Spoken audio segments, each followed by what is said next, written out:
26년 4월 1일 아르테미스 2호가 발사됐습니다.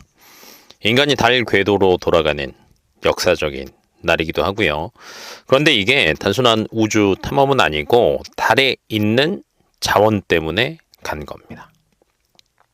킬로그램당 2천만 달러짜리 자원이 달에 수백만 톤이 있습니다. 그래서 미국, 중국, 러시아, 인도, 한국이 동시에 달을 향해 달려가고 있습니다.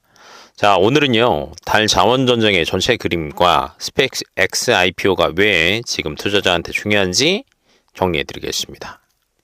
우선 달에 무엇이 있는지부터 좀 보셔야 되겠죠?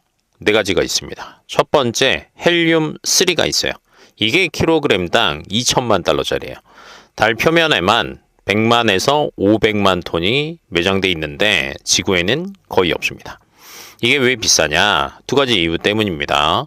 양자 컴퓨터가 작동하려면 영하 273도에 가까운 극저온이 필요한데 헬륨3가 그 냉각 매체입니다. 2030년까지 양자 컴퓨팅 시장이 650억 달러로 성장을 해요. 그러면 당장 헬륨3 수요가 폭발합니다. 다음으로는요, 핵융합 에너지예요.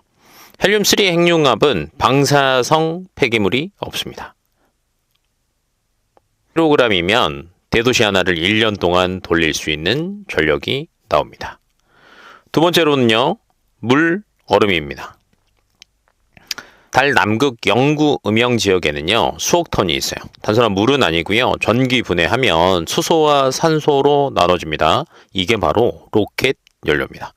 달을 우주의 주유소로 만드는 거예요. 그러면 화성 탐사 비용이 획기적으로 줄겠죠. 그리고 히토류도 있습니다. 중국 우주선에서 벗어나는 또 다른 길이 달에 있다는 거죠. 다음으로는 티타늄과 알루미늄 때문에 그러는데 요건 바로 달 기지 건설 소재입니다. 현지에서 만들면 지구에서 갖고 갈 필요가 없습니다. 현재 달 자원 전쟁은 크게 두 개 블록으로 조금 갈렸어요. 첫 번째는 미국 진영입니다. 아르테미스 협정이에요. 올해 1월에 61개국이 서명을 했고요. 핵심 논리가 있습니다. 달 자원 채굴은 합법이다. 민간 기업이 소유권을 가질 수 있다. 기존에 1967년에 우주조약과 충돌하지 않는다는 해석입니다. 그래서 나사가 올해 3월에 움직였습니다. 먼저 200억 달러를 투입해서요, 달 표면에 아르테미스 베이스 캠프를 먼저 짓겠다는 거고요. 이건 바로 거점 먼저 잡겠다라는 전략입니다. 다른 진영은요, 중국과 러시아 진영입니다. 국제 달 연구기지 ILRS. 네, 중국이 러시아와 함께 추진하고 있는데요. 555 캠페인입니다. 50개국, 500개 기관, 5,000명 연구자를 자국 네트워크로 끌어들인답니다. 그래서 2030년 유인 달 착륙이 목표입니다. 35년에는요, 핵에너지 기반 상설 기지로 만든다라고 얘기를 하고요. 여기에다가 달 궤도 AI 데이터 센터까지 짓는답니다. 자, 이런 두 개의 진영이 달 남극을 놓고 사실상 영토 전쟁을 하고 있습니다. 왜냐하면 남극에는요, 물, 얼음과 헬륨3가 가장 많은 곳입니다. 먼저 거점을 잡는 나라가 자원 채굴의 주도권을 쥘 수 있기 때문입니다. 최근 들어서는요, 신흥 우주 강국들도 달리고 있습니다. 대표적인 게 인도예요. 23년도에 찬드라얀 3호가 달 남극에 착륙했습니다. 세계 최초예요. 28년도에는요, 찬드라얀 4호가 샘플을 채취해서 지구로 돌아옵니다. 착륙지가 MM4 지점이에요. 이 지점이 경사가 조금 완만하고요, 물, 얼음이랑 헬륨3가 풍부한 곳이거든요. 그래서 요충지를 인도가 먼저 선점할 수도 있다라는 이야기들도 나오고 있습니다. 다음은 한국입니다. 2024년도에 우주항공청 카사 개청했고요. 다누리호 임무를 27년까지 연장합니다. 그러면서 달 남극 정밀 지도를 작성하고 있어요. 그리고 동시에 32년도까지 독자적인 달 착륙선을 발사합니다. 당연히 대표적인 기업이 같이 움직여야 되겠죠. 한화 에어로스페이스가 움직였습니다. 달 착륙 추진 시스템 개발 사업을요, 1,000억 규모로 수주했고요. 민간 주도로 하는 우주기술 국산화입니다. 한국이 이제는 단순한 관찰자가 아니라 달 자원 경쟁에 직접 뛰어들었습니다. 자, 그러면 이제 투자자 관점으로 한번 볼까요? 6월에 스페이스X 상장하죠? 기업 가치 최대 2조 달러까지 이야기하고 있습니다. 역사상 최대 규모 IPO예요. 여기서 많은 돈을 조달을 하겠죠. 500억에서 750억 달러 이상을 조달을 할 건데 이 돈 어디에 쓰겠습니까? 스타쉽 양산하고요. 궤도 연료 보급 기지 활용하고요. 달 물류 인프라 만드는데 쓸 겁니다. 스페이스X는 이미 두 가지 캐시카우가 있어요. 스타링크에서 연간 118억 달러 정도 수익 나고 있고요. 정부 계약도 누적 벌써 244억 달러거든요. 그러니까 이 현금 기반이 있으니까 R&D 굉장히 열심히 할 수 있습니다. 그래서 IPO로 추가 자본 확보하면 달 물류 독점하는 속도가 굉장히 빨라질 겁니다. 그리고 올해 2월에 스페이스X랑 xAI가 합병했어요. 그러니까 달 채굴 저희가 자원전쟁 이야기를 하고 있잖아요. AI 없이 불가능하거든요. 신호 왔다 갔다 하는 거 지연시간 1.3초 정도 있어요. 실시간 제어해야 되는데 사람 못합니다. AI가 직접 해야 됩니다. 그러다 보니까 이 안에서 이런 것까지 생각하고 머스크는 비전을 만든 겁니다. 하지만 달 자원 채굴에 가장 큰 문제가 있습니다. 바로 물류 비용이에요. 지금 달까지 화물을 보내면 킬로그램당 수만 달러 들어갑니다. 이러면 채굴이 사실은 경제성이 떨어집니다. 그런데 스타쉽이 이걸 바꿉니다. 스타쉽은요 완전 재사용 체계잖아요. 연간 100에서 400개 대량 생산해서 쏜단 말이에요. 그러면 킬로그램당 50달러 이하로 떨어지고요. 장기적으로 보면 10달러 수준까지 떨어집니다. 거의 뭐 현재 기준으로 봤을 때는요 99% 비용 절감이에요. 그리고 한 번에 100에서 150톤 정도를 달에 보낼 수 있는데 그럼 여기에다가 채굴 장비 실쳐, 가공시설 실쳐, 거주 모듈 실어서 보낼 수 있습니다.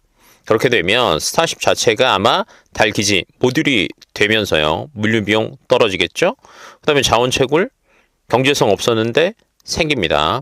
이게 바로 달의 경제권을 싹 가져오는 일론 머스크의 전략입니다. 그리고 스페이스X 생태계 안에서 다른 기업들도 비즈니스 시작했습니다. 인터룬 들어보셨습니까? 시애틀에 있는 스타트업인데요. 28년도부터 헬륨3 상업 채굴 시작합니다. 레골리스를 600도로 가열해서 가스를 추출하는 장치를 개발을 했고요.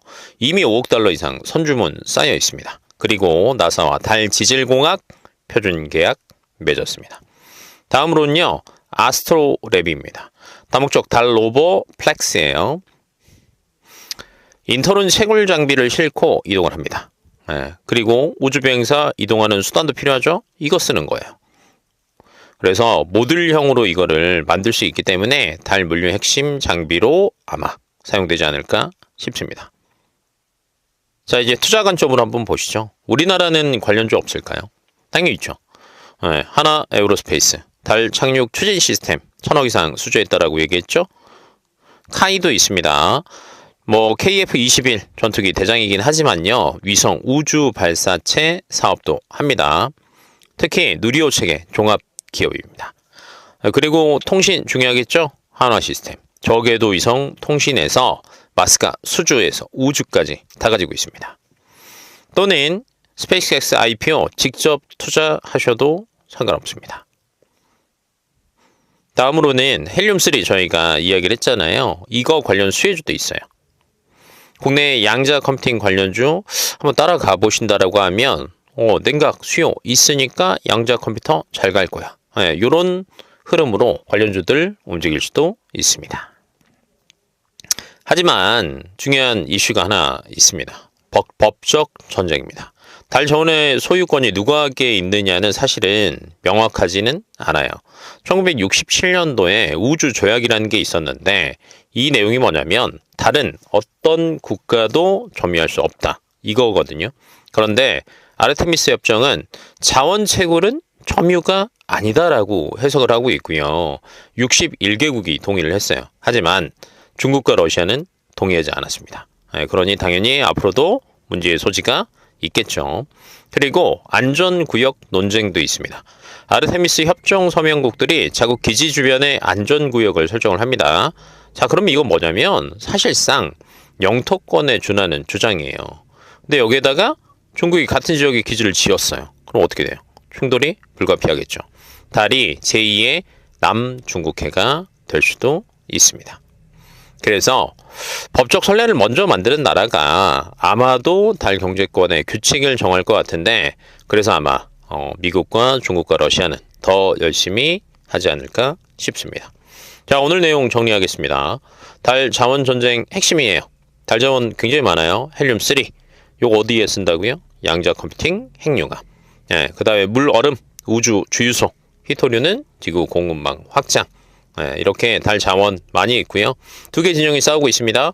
미국과 61개국의 아르테미스 협정과 중국과 러시아의 ILRS. 이렇게 두 지정이 싸우고 있고요. 최대 기업인 스페이스X가 IPO하면서 속도 더 빨라질 것으로 예상이 됩니다. 그리고 수급 당연히 보셔야 되겠죠. 외국 기관이 우주 관련주 연속 매수 시작하는 시점, 그때 보시면 좋습니다. 달은 이제 꿈이 아니고요. 아마도 가장 뜨거운 자원 전쟁의 목적지가 되지 않을까 싶습니다. 자, 오늘 영상도 도움이 되셨다면 구독과 좋아요 눌러주시고요. 항상 이야기합니다. 공부가 쌓일수록 계좌 앞자리가 바뀝니다. 오늘도 화이팅입니다.